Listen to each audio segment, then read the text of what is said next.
नमस्कार, स्वागत है आप सभी का अपना उत्तराखंड में और राज्य की खबरों के साथ मैं हूं प्रीति बिष्ट। और सबसे पहले बात करेंगे हंदवाड़ा में शहीद हुए अपने जवानों की।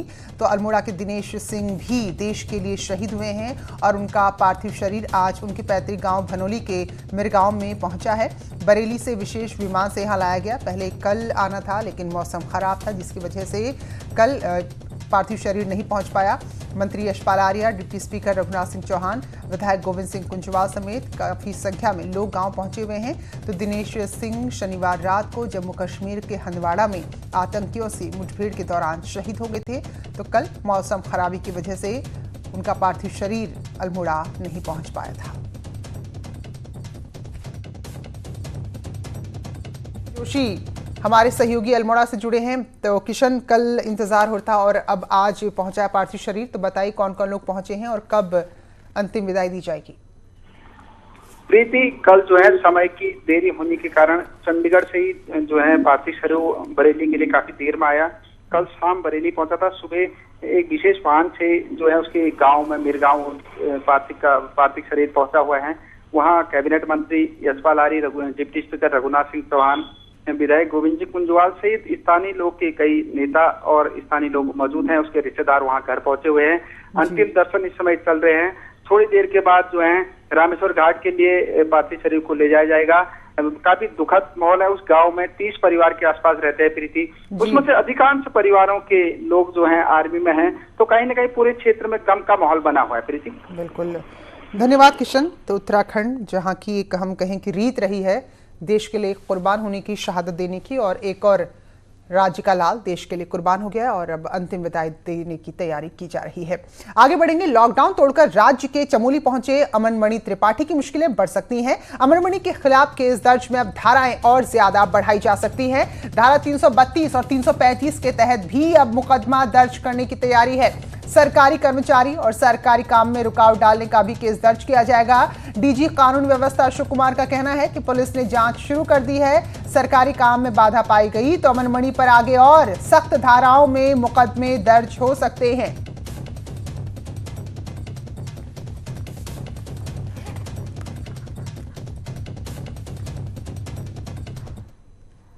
और स्कूल बंद है कोरोना की वजह से, ऑनलाइन क्लासेस चल रही, लेकिन इनके नाम पर भी जो लूट हो रही है उस पर हाईकोर्ट ने केंद्र और राज्य सरकार समेत अन्य पक्षकारों से नोटिस जारी कर जवाब मांगा है। हाईकोर्ट ने पूछा है कि जब स्कूल बंद हैं तो फीस के लिए दबाव कैसे डाल रहे हैं। तो आपको बता दें, देहरादून के कुंवर जपिंदर सिंह ने हाईकोर्ट में याचिका दाखिल कर कहा है कि राज्य में स्कूल बंद है और ये ऑनलाइन पढ़ाई का बहाना बनाकर फीस के लिए लगातार अभिभावकों पर दबाव डाला जा रहा है।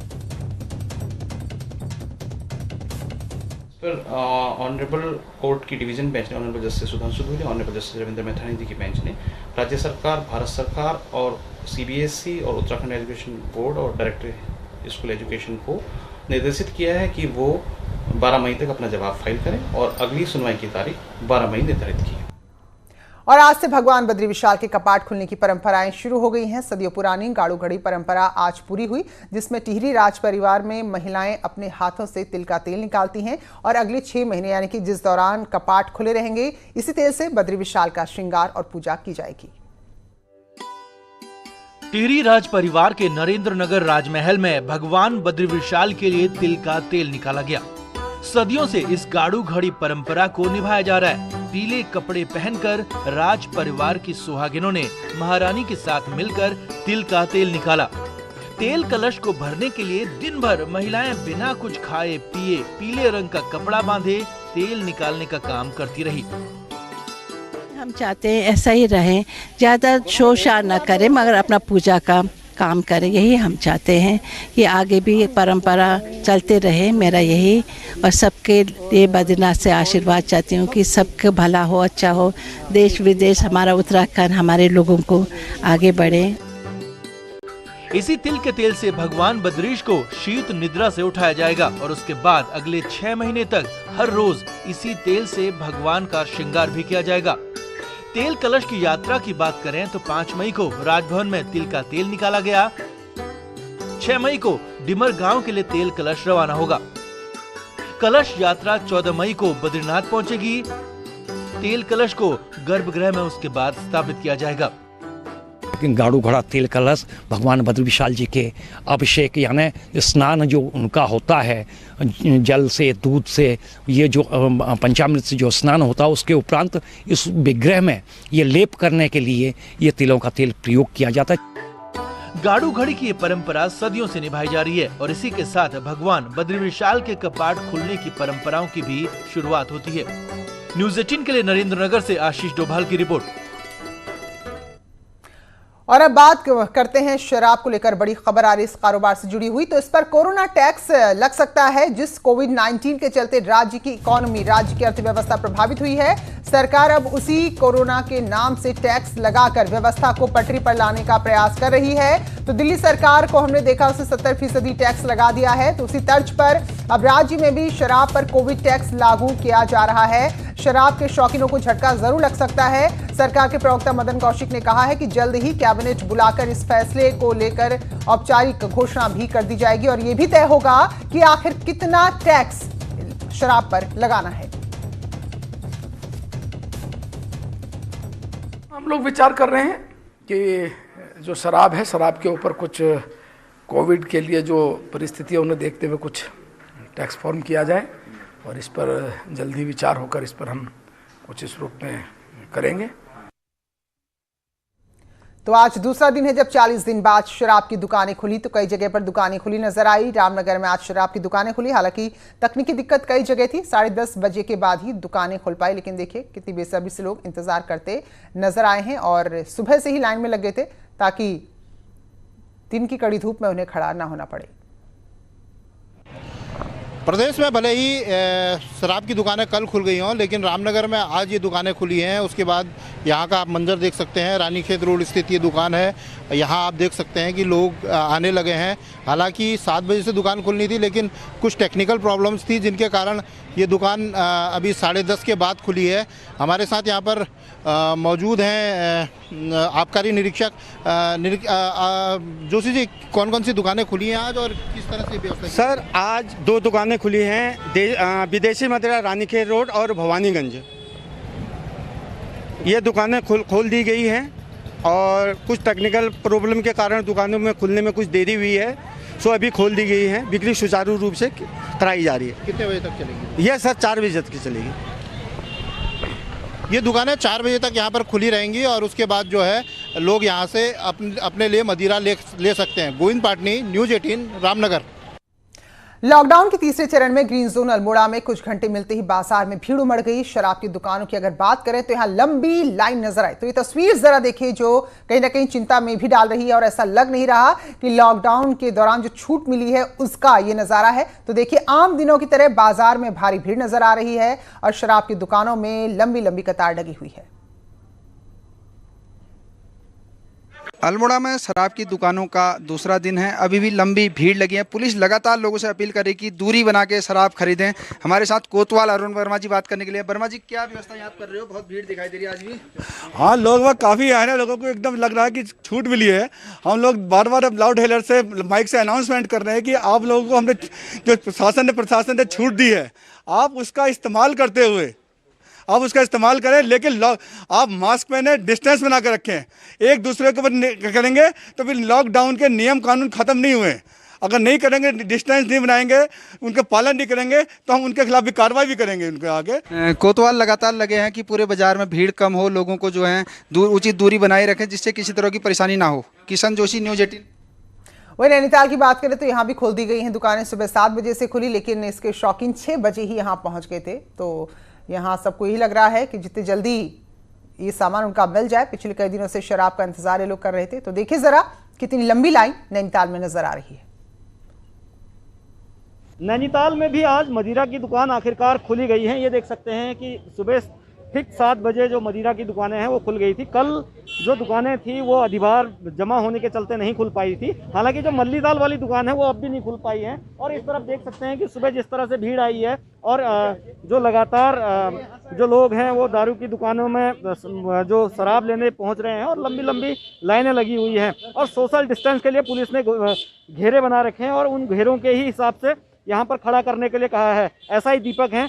सर, किस तरह से व्यवस्था की गई है यहाँ पर आज? देखो, आज सुबह से ही लोग बाग जो है भीड़ इकट्ठी हो गई थी यहाँ पे। तो एक गोले बनाए गए हैं, सोशल डिस्टेंसिंग का पूरा ख्याल रखा जा रहा है इनको, और बारी बारी भेजा जा रहा, जैसे भी व्यवस्था होगी पूरी बनाई जा रही व्यवस्था। काफ़ी ज़्यादा भीड़ यहाँ पर आई हुई है, अगर कोई अव्यवस्था फैलती है तो उसके लिए क्या है? फोर्स, पर्याप्त मात्रा में फोर्स लगा हुआ है हमारा।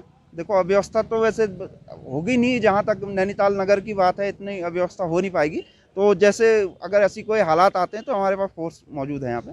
और इस तरह से जो लाइनें हैं वो लगी हुई हैं, लोग अपनी बारी का इंतज़ार कर रहे हैं। भाई साहब यहाँ पर आए हैं, कितने देर से आए हैं, कितना इंतज़ार करना पड़ा है? मेरे को आधा घंटा हो गया, आधा घंटा। कितने दिन से वेट कर रहे थे शराब का? नहीं, मेरा तो ऐसा नहीं है, कभी कभी सब्जी मत खेती वाले हैं, सब्जी कभी सब्जी लेके आते, रोज आते हैं।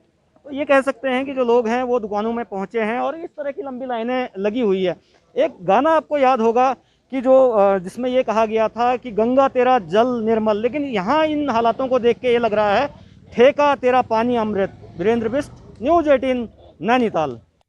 और अब जरा टिहरी की तस्वीरें भी देखिए। यहाँ भी सुबह सुबह लोग पहुंच गए शराब की दुकान के बाहर लाइन लगाने के लिए, ताकि जितने जल्दी हो सके शराब की बोतलें उनके हाथ में हो। तो पुलिस लगातार लोगों को ये भी याद दिलाती रही कि ठीक है दुकान खुली है, लेकिन लॉकडाउन का ये समय है, तो ऐसे में मास्क लगाएं, एक दूरी का ख्याल रखें। हालांकि यहाँ पर जो अनुशासन है वो नजर आया। तीसरे चरण के लॉकडाउन के बाद जहां सरकार ने जो ग्रीन जोन है वहां पर को कुछ रियायत दी है, वहीं जो जरूरी दुकानें हैं और शराब की दुकान यहां पर को खोली गई है। और कल आप बात करें तो यहां पर नई टिहरी जिला मुख्यालय में जो शराब की दुकान थी वो कहीं ना कहीं नहीं खुल पाई थी। जो दुकानदार हैं, जो शराब कारोबारी है, उनके बीच में सामंजस्य नहीं बैठ पाया था, और जो लोग सुबह से आए थे वो कहीं ना कहीं निराश होकर वापस जा रहे थे। लेकिन आज आप देख सकते हैं दुकान यहाँ पर शिफ्ट कर दी गई है और काफी संख्या में जो शराब के शौकीन है यहाँ पहुंच रहे हैं, और खासकर यहाँ पर को सोशल डिस्टेंसिंग का ध्यान रखा जा रहा है और गोले बनाए गए, और साथ ही साथ व्यवस्था बनाने के लिए पुलिस कर्मचारी भी यहाँ पर मौजूद हैं। और देख सकते हैं आप कि कितनी लंबी यहाँ पर लाइन लगी हुई है, क्योंकि कल ये लोग यहाँ पहुंचे थे लेकिन यहाँ पर इन्हें शराब नहीं मिल पाई थी, जिसकी वजह से काफी निराश थे और इन्हें वापस जाना पड़ता। और कई जो लोग थे वो दूर दराज से भी आए थे, लेकिन आज यहाँ पर जब इन्हें पता चला कि दुकान शिफ्ट कर दी गई और शराब यहाँ पर को मिल रही है, तो शराब के शौकीन जो है दूर दराज से यहाँ पर पहुंच रहे हैं। और खासकर एक पुलिस के ऊपर भी खासी जिम्मेदारी यहाँ पर को देखी जा रही है कि सोशल डिस्टेंसिंग का पूरी तरह से पालन हो, किसी तरह यहाँ पर को उल्लंघन ना हो और जो व्यवस्था है वो सुचारू बनी रहे। सौरभ सिंह, न्यूज़ 18 टिहरी गढ़वाल। और ऐसे रुड़की के ग्रामीण इलाकों में शराब की दुकानें खुली, जिसको लेकर दुकान के बाहर खरीदने वालों की भीड़ काफी नजर आ रही थी। तो इस दौरान लोग ये भी ख्याल रख रहे थे एक निश्चित दूरी का। तो ये कह सकते हैं कि यही सरकार की भी सोच है कि अगर थोड़ा सी सावधानी बरतते हुए अगर लोग पहुंचे तो ये ठीक है। और यही तस्वीरें नजर आई हैं रुड़की में।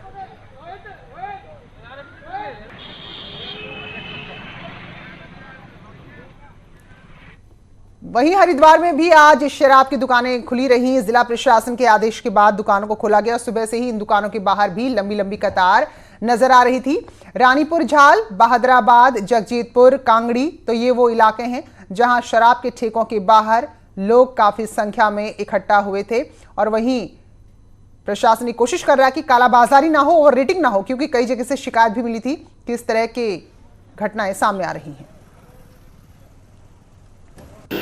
ये जो हमारी केंद्र सरकार की गाइडलाइन है होम मिनिस्ट्री की, उसके अकॉर्डिंगली हम लोग ठेके का संचालन करेंगे और ये सुनिश्चित करेंगे कि जो सोशल डिस्टेंसिंग है और मास्क लगा के और लोगों को किसी तरह का संक्रमण। मैं 40 दिन से समझ लीजिए इतना परेशान हो गया था बोतल के चक्कर में।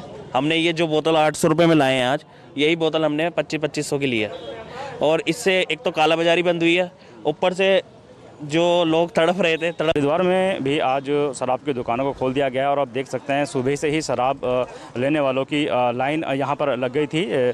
और देख सकते हैं सुबह 7 बजे ठेका जरूर खुला था, लेकिन ये लाइनें जो हैं सुबह बताया जा रहा है कि 5 बजे के लगभग से लोग यहाँ पर पहुँच गए थे। और क्योंकि कल जिस तरीके से पूरे उत्तराखंड में जो देखने को मिला था कि वाइन शॉप के बाहर लॉकडाउन का उल्लंघन किया गया है, जो सोशल डिस्टेंस है वो नहीं बना के रखा गया था, तो उसके तहत आज यहाँ पर जिला प्रशासन के पूरी तैयारी कर ली गई थी। सुबह ही पुलिस कर्मचारियों की ड्यूटी लगा दी गई थी और सभी को सोशल डिस्टेंस का यहाँ पर पालन कराते हुए शराब की बिक्री की जा रही है। और क्योंकि हरिद्वार रेड जोन एरिया है, तो यहाँ पर जो शहर के आसपास के जो ठेके उनको नहीं खोला गया है, लेकिन आबादी जो क्षेत्र से दूर हैं उन्हीं ठेकों को खोला गया है और उनको सही तरीके से वहाँ पर शराब की बिक्री हो सके, इसको ध्यान में रखते हुए जिला प्रशासन ने यहाँ पर पूरी तैयारी की हुई है। सुनील पाल, न्यूज़ 18 हरिद्वार। तो खटीमा में न्यूज 18 की खबर का दमदार असर हुआ है। तो हमने कल दिखाया था कैसे व्यापारी लॉकडाउन के तीसरे चरण में प्रशासन के निर्देश की धज्जियां उड़ा रहे हैं। दरअसल ऑड इवन के तहत, यानी कि एक तरफ की दुकानें एक दिन खुलेंगी और उसके सामने अपोजिट तरफ की दुकानें दूसरे दिन, लेकिन व्यापारियों ने दोनों तरफ दुकानें खोल दी थी। जब हमने खबर दिखाई है तो प्रशासन सख्त हुआ और दुकानों को बंद कराया गया।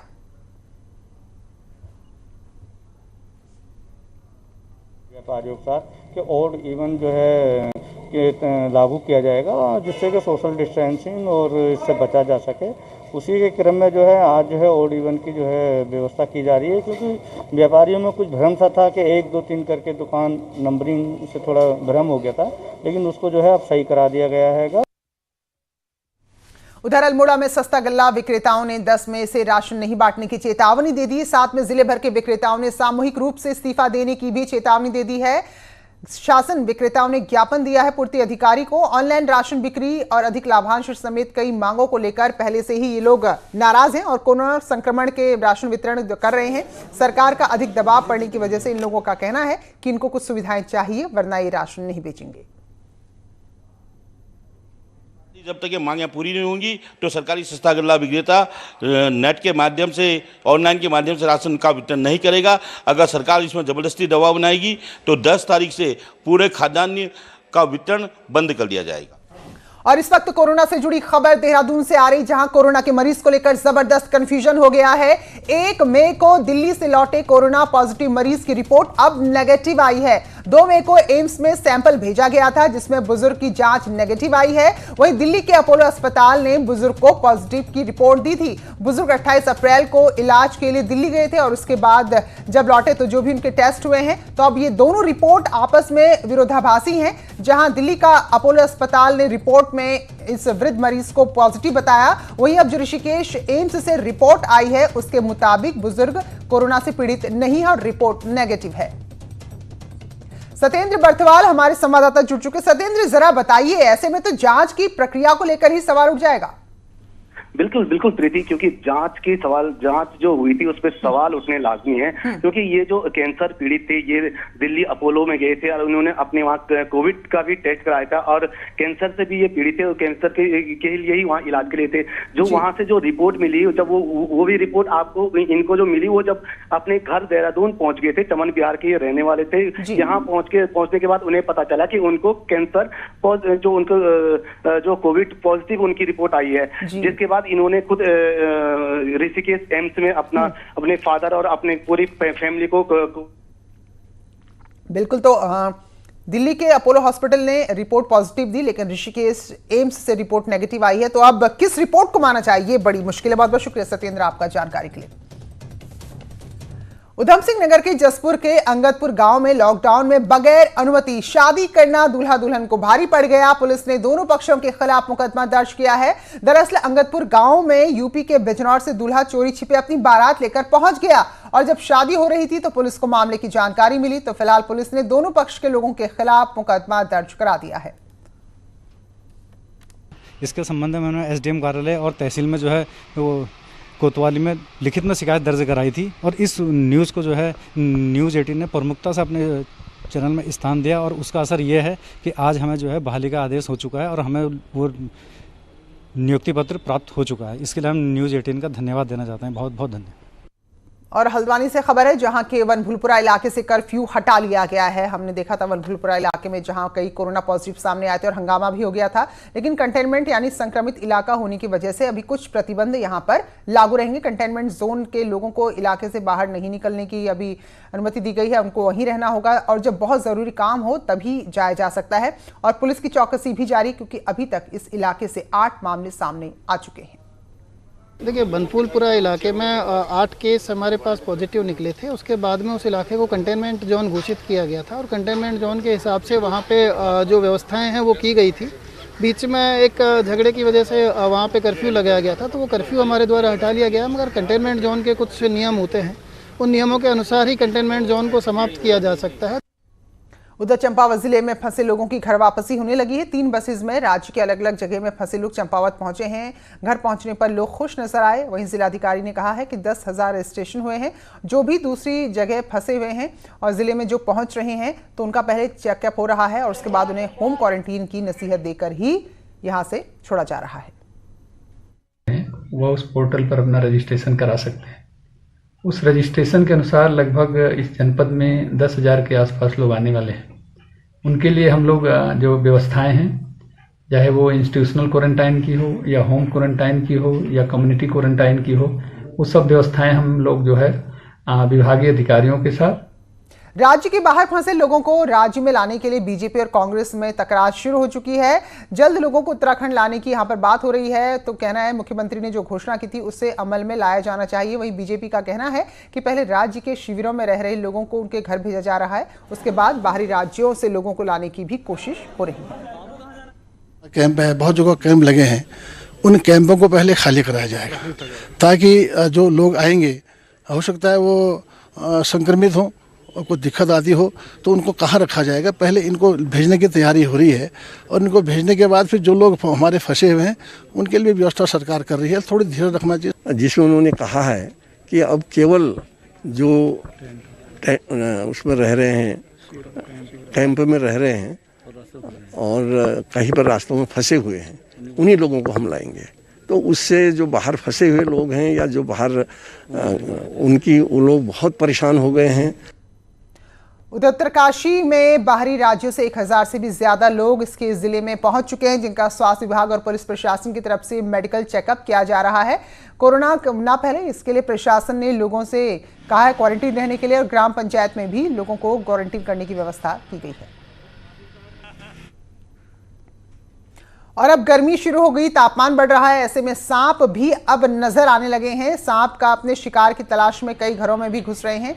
तो ये तस्वीर रामनगर के हिम्मतपुर ब्लॉक की है, जहां किंग कोबरा एक घर में घुस गया, जिसे सर्वशिक्षक चंद्र सिंह कश्यप ने घंटों की मशक्कत के बाद यहां से बाहर निकाला है। तो 16 फीट लंबा ये कोबरा था, जिसे देखते ही घर के लोग डर गए।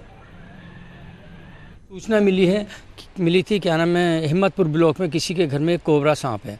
जब हमने जाके देखा तो वो किंग कोबरा था, जिससे कि वहाँ हड़कंप मचा था। हमने वाकुशल उसको पकड़ने के उपरांत अभी हम सीधे जंगल में छोड़ने इसको जा रहे हैं। और अब बात करते हैं देवभूमि के ऐसे फल की जो यहाँ की संस्कृति से जुड़ा है, परंपराओं से जुड़ा है।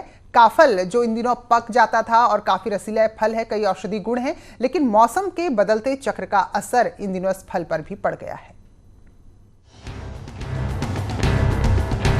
पहाड़ के रसीले फल काफल का अभी तक लोगों को स्वाद नहीं मिल पा रहा है। आमतौर पर अप्रैल महीने में बाजारों में पहुंच जाने वाला काफल अभी भी पेड़ों पर पकने का इंतजार कर रहा है।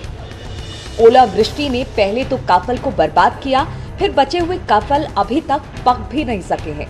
फल के पकने में हो रही देरी से ग्रामीणों की मुश्किलें बढ़ गई हैं, क्योंकि ये पहाड़ पर रोजगार का एक जरिया भी है।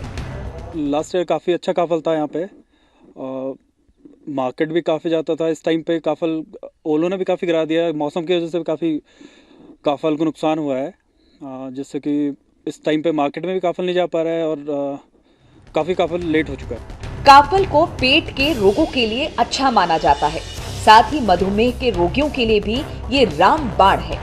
इस बार काफल के आने में देरी पर पर्यावरण वैज्ञानिकों का मानना है कि अभी तक पहाड़ों में हो रही बारिश और ठंड के चलते काफल नहीं पक पाया है, जो बीते 7 सालों में पहली बार देखा गया है। एक तो ये कारण हो सकता है कि इस बार जो विंटर्स थे वो काफ़ी सीवियर रहे, काफ़ी ज़्यादा ठंड रही इस बार हमारे यहाँ, जिस कारण से ठीक टेम्परेचर्स, अप्रोप्रिएट टेम्परेचर्स नहीं मिल पाए हैं और काफल अच्छे से मैच्योर नहीं हुआ है। कारण भले ही जो भी हो, काफल इस बार देरी से पका है, ये तो साफ जाहिर हो रहा है। मगर ये लॉकडाउन का असर है या बदले मौसम के मिजाज का असर, इस पर शोध होना बाकी है। वीरेंद्र बिस्ट, न्यूज 18, नैनीताल। चलिए, तो उत्तराखंड की खबरों में अभी के लिए बस इतना ही। आगे भी जारी है खबरों का सिलसिला।